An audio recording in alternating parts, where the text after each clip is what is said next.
এখানে তো আমরা দেখছি প্রচলিত যেসব ইফতার আছে এগুলোর সাথে সাথে ওনারা অনেক আনকমন আইটেমও রাখেন। তো আমরা পুরো শহরে এক জায়গায় একসাথে এত ইফতারের সমাহার কোথাও দেখি না।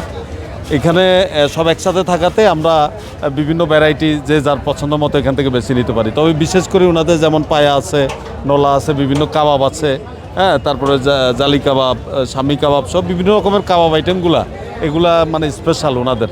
এটা বাইরে অন্য কোথাও এত ভালো পাওয়া যায় না, এই জন্য আমরা এখান থেকে নিতে আসি আর কি।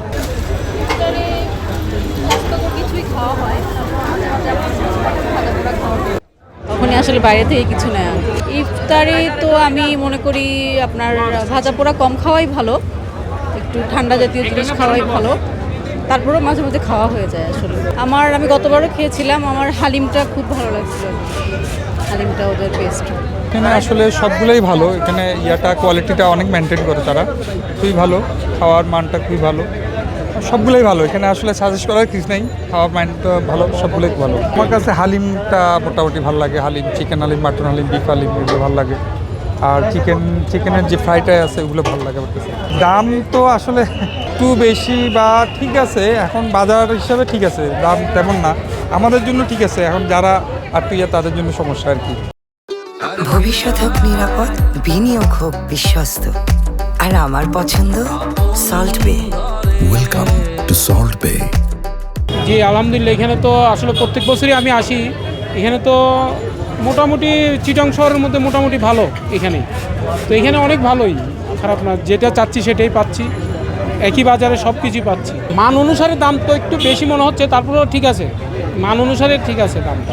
আমি আসলে শহরে এত বড় দেখি নেই, ছোটোখাটো দেখেছি আরও, কিন্তু এত বড়টা দেখিনি আর কি। আমাদের তো হালিম খুব ফেমাস, হালিমটা মাটন হালিম, চিকেন হালিম আমাদের খুব তাড়াতাড়ি শেষ হয়ে যায়, মেজবানি মাংসটাও শেষ হয়ে যায়।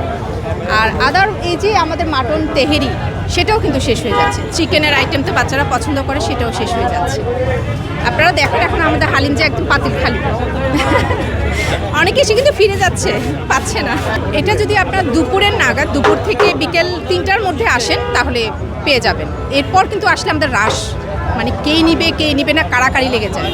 ওনার রান্না তো আর বলার বাহিরে, যেহেতু কাস্টমারের ভিড় দেখেই বোঝা যাচ্ছে যে ওনার রান্নাটা কেমন হয়।